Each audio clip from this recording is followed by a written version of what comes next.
Tonight, more evidence of a possible government cover-up in the case of two Border Patrol agents who shot and wounded an illegal alien Mexican drug smuggler and who are now in prison for doing so.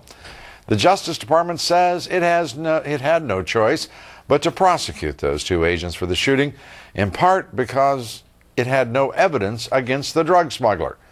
But newly released transcripts from the agent's trial clearly demonstrates that those claims by the Justice Department are flatly wrong.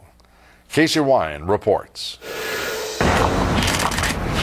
After former Border Patrol agents Ignacio Ramos and Jose Compean were sentenced to 11 and 12 years in prison for shooting an illegal alien Mexican drug smuggler, US Attorney Johnny Sutton held a press conference. He defended his decision to prosecute the agents and give Oscar Aldrete Davila immunity for smuggling about 750 pounds of marijuana across the Texas border. We have no evidence. If someone has some evidence that this van driver, that this illegal alien committed a crime, I would be happy to have it, because I would be happy to put this guy in prison for as long as we possibly can. Trial transcripts reveal there was plenty of evidence that Aldrete Davila in fact had been transporting marijuana that day, and again several months later. The transcripts have actually weakened the government's case.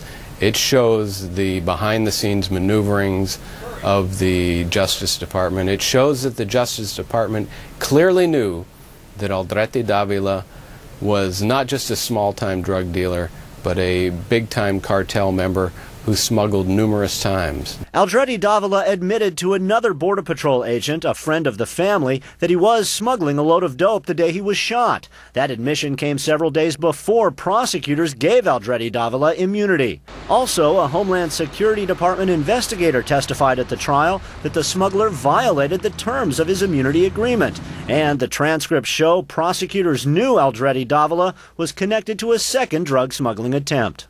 They had him in custody. He was in a federal courtroom. It would have been a very simple matter to have one of the U.S. Marshals put the cuffs on him and lead him out, charge him with those offenses, and they failed to do that. In fact, prosecutors worked diligently to keep the jury from hearing anything about Aldrete Davila's drug smuggling history.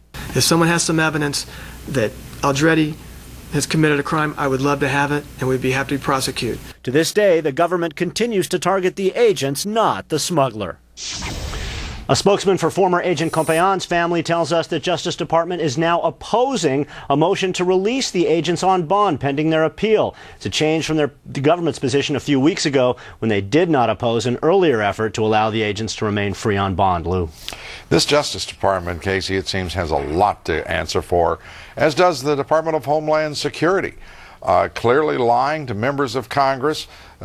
Congress outraged at that fact. The inconsistencies in what Johnny Sutton has said about this case and what the transcript and the record is now demonstrating are very wide extremes indeed.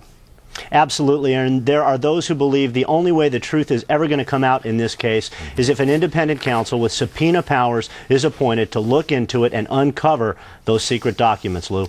I cannot imagine this Justice Department, this President, this Congress giving full weight to that, to creating a special investigator for this. Maybe and hopefully I'm wrong, but there has been so much obfuscation, so much distortion in this case, and such an utter disregard for justice and fairness that it's breathtaking.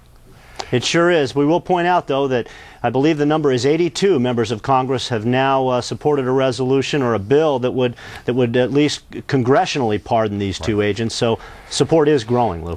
And while we do not know what is in that sealed evidence, this broadcast is taking every legal effort to get that evidence unsealed and hopefully find more of the truth in this case. Casey Wyan, thank you very much. You're welcome. Tonight, a federal judge has cleared the way for television bounty hunter Dwayne "Dog" Chapman's extradition to Mexico.